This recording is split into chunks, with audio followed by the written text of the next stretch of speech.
कैसे हैं आप लोग। आज कोल्ड वॉर एरा का 4th पार्ट लेके आया हूं जिसके बारे में हम डिटेल से चर्चा करें। सो फ्रेंड्स, इस पार्ट में जो है एक टॉपिक है नियो। क्या है? नियो। नियो होता क्या है? नियो का अर्थ है new international economic order. New international economic order जिसका मतलब है नव अंतरराष्ट्रीय आर्थिक व्यवस्था। अब ये नव अंतरराष्ट्रीय आर्थिक व्यवस्था का मतलब क्या है? इसमें कौन कौन से देश शामिल थे, किनके लिए प्रोविजन था, ये सारी चीजें के बाद में चर्चा करेंगे। इसमें जो है ये नियो जो टॉपिक है न्यू इंटरनेशनल इकोनॉमिक ऑर्डर, तो सबसे पहले मैं आपको बता दूं ये एलडीसी कंट्री के लिए था। एलडीसी कंट्री मतलब लीस्ट डेवलप्ड कंट्रीज। जैसे लिखा भी हुआ है the challenge for most of the non aligned countries and most of them were categories LDC. मतलब ये मोस्टली जो थे, पिछली वीडियो में हमने आपको जानकारी दी थी, नॉन अलाइंड कंट्रीज मतलब जो गुट निरपेक्ष देश थे, जो कि ना तो यूएस ग्रुप में अपने आप को शामिल किया था और ना ही अपने आप को यूएसएसआर में। दोनों ग्रुप में शामिल नहीं हुए, ना पहली दुनिया में ना दूसरी दुनिया में, और नैम का रास्ता अपनाया जिसे तीसरी दुनिया कहा जाता है, थर्ड वर्ल्ड। तो उन कंट्री जो थे, नैम कंट्री जो थे, ये उनके साथ था, खासकर उनके लिए था। और ये इनको एलडीसी में कैटेगराइज किया गया था। एलडीसी का फुल फॉर्म होता है लीस्ट डेवलप्ड कंट्री। 3 प्रकार के कैटेगरी होते हैं दोस्त।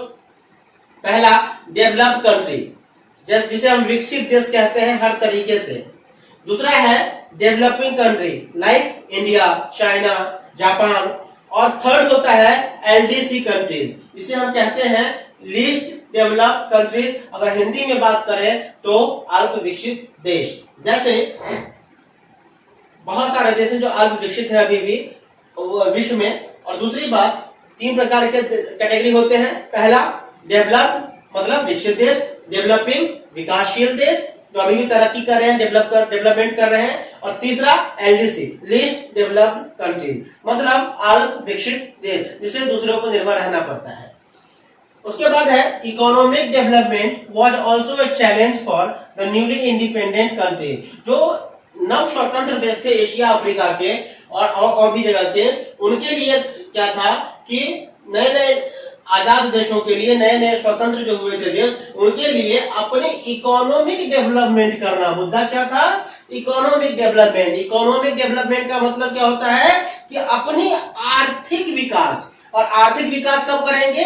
जब आप अपने सामान को अपनी कीमत पर दूसरे देशों को बेचेंगे, आपकी पहुंच अंतरराष्ट्रीय बाजार तक होगी। और अगर ऐसा नहीं है तो आपका डेवलपमेंट नहीं हो सकता। और डेवलपमेंट तो होगा लेकिन इकोनॉमिक डेवलपमेंट नहीं होगा जिसके आप हकदार हैं, जितना आपको मिलना चाहिए, जितना आपको होना चाहिए। तो ये क्या था कि न्यूली इंडिपेंडेंट कंट्रीज के लिए दोस्त इकोनॉमिक डेवलपमेंट करना बहुत बड़ा चैलेंज था, बहुत बड़ी मुश्किलों का सामना करना पड़ रहा था। उसके बाद है कि without development a country can not be free. Simple.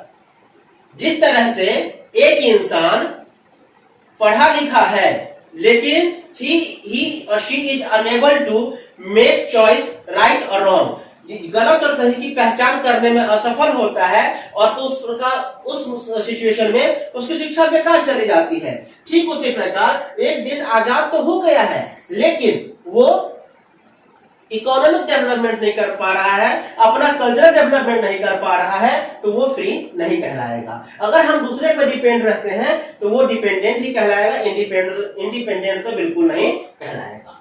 उसके बाद है the idea of neo originated with its realization. जो इसका नियो का आइडिया आया, विचार आया कि न्यू इंटरनेशनल इकोनॉमिक ऑर्डर, नव अंतरराष्ट्रीय आर्थिक व्यवस्था की शुरुआत की जाए। क्यों? तो किसकी रियलाइजेशन मतलब इसका महसूस किया गया कि इनके साथ अन्याय हो रहा है। इनके साथ एलडीसी लीस्ट डेवलपमेंट कंट्री जो अल्प विकसित देश थे, उनके साथ अन्याय हो रहा है, उनका शोषण किया जा रहा है, उनका एक्सप्लॉइटेशन किया जा रहा है। इसलिए इसकी आवश्यकता महसूस हुई और नियो की स्थापना की गई। उसके बाद है ये किससे पता चला था अंकटाड का मतलब अंकटाड रिपोर्ट 1972 1972 में एक अंकटाड की रिपोर्ट आ गई। अब कहते हैं कि अंकटाड होता क्या है। इसका फुल फॉर्म है दोस्त कि UNCTAD, U for United, N for Nations, C for Conference, T for Trade, A for and D for Development. United Nations Conference Trade and Development, United Nations Conference Trade and Development. ये report आई थी 1972 में। किसके लिए आई थी? Towards new trading policy for development, मतलब विकास करने के लिए जो व्यापार करने की नीति थी, व्यापारिक नीति थी, उसके लिए कुछ चेंजेस किए, बदलाव किए ताकि सबका डेवलपमेंट हो सके। उसके बाद क्या है? LDCs control their own resources, जो अल्प विकसित देशों के ऊपर, लीस्ट डेवलप्ड कंट्री के संसाधनों के ऊपर, रिसोर्सेज के ऊपर दूसरे देशों का, जो खासकर वेस्टर्न सुपर पावर जो थे और विकसित देश थे, उनका अधिकार था, वो कंट्रोल करते थे, वो यूटिलाइज करते थे और उनके अकॉर्डिंग ही इनको यूटिलाइज करना पड़ता था।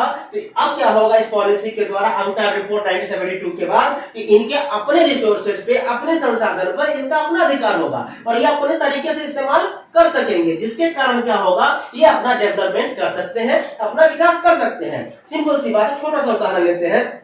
अगर मान लीजिए मेरे जेब में 1 लाख रुपए है और 1 लाख रुपए का गड्डी रखा हुआ है और इसको मैं खर्च नहीं कर सकता, मेरे पास राइट नहीं है, ये खर्च किसी और के द्वारा किया जाएगा और या सामने वाला कहेगा जिसका अधिकार है इसके ऊपर कि भाई तुम रखो और जब मैं कहूंगा तो खर्च करना, नहीं कहूंगा तो मत करना। तो मेरे लिए 1 लाख रुपए क्या है? वो यूजलेस है, अनुपयोगी है, मेरा अधिकार ही नहीं है, या मेरा होने के बावजूद भी अगर मैं उसको खर्च नहीं कर पाऊंगा अपने इच्छा अनुसार तो यूजलेस है, बेकार है। उसी प्रकार से अगर मेरा पैसा है और मैं खर्च कर राइट मिल गया तो मैं अपना डेवलपमेंट, कपड़े खरीदूंगा, पढ़ाई लिखाई में खर्च करूंगा, सब्जी लाऊंगा, दूध लाऊंगा, मार्केटिंग करूंगा, शॉपिंग करूंगा, पार्टी करूंगा, हिल स्टेशन जाऊंगा, अपने हिसाब से खर्च करूंगा ना, तो वो तो क्या होगा, हमें अपनी फ्रीडम मिल गई, आजादी मिल गई, जो कि पहले उस पैसे को खर्च करने की आजादी नहीं थी। इसी प्रकार से इनको अपने रिसोर्सेज पे अविकसित देशों को, खासकर नॉन अलाइंड कंट्री या न्यू डेवलपमेंट कंट्री जो थे, न्यू इंडिपेंडेंट कंट्री, उनको जो था अपने रिसोर्सेज का इस्तेमाल करने का अधिकार नहीं था, जो कि इसके द्वारा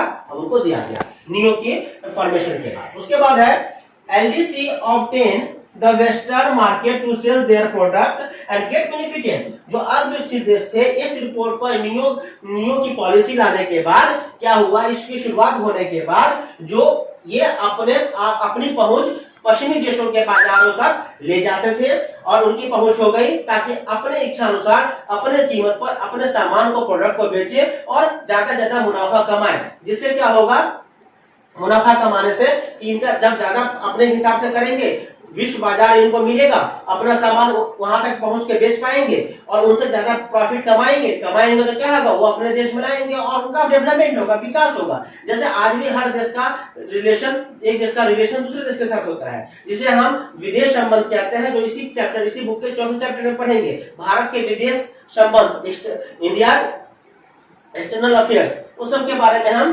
पढ़ेंगे। ये सारी चीजें हैं। तो ये क्या होगा, इनकी पहुंच नियो के पॉलिसी लाने के बाद जो लीस्ट डेवलपमेंट कंट्री थे, इनकी पहुंच कहां तक हो गई, वेस्टर्न मार्केट तक। उससे क्या फायदा हुआ, उनको अपना प्रोडक्ट बेचने का फायदा हुआ और उनको ज्यादा से ज्यादा मुनाफा होना शुरू हो गया। तो LDC, थर्ड पॉइंट क्या है, LDC obtain the western market to sell their product and get benefited. Very good.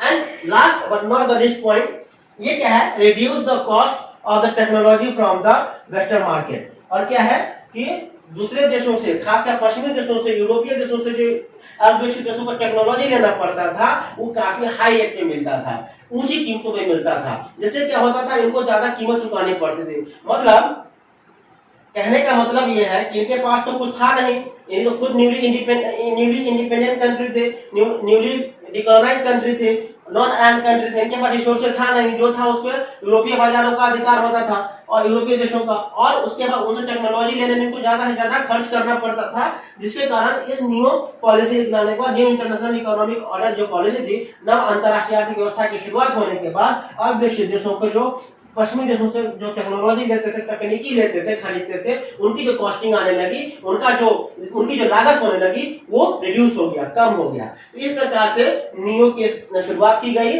और आज इस वीडियो में मैंने आपको नियो के बारे में बताया है, और जो बाकी 1 और 2 पॉइंट जो भी रह गए हैं टॉपिक, हम अगले वीडियो में आपके साथ बहुत ही जल्द लेकर हाजिर होंगे। तब तक के लिए आप लाइक कीजिए, सब्सक्राइब कीजिए, कमेंट कीजिए, शेयर कीजिए और उसको पढ़िए और अपने दोस्तों के बीच में भी आग की तरह फैला दीजिए। अगर आपको वीडियो अच्छी लगे तो थैंक यू।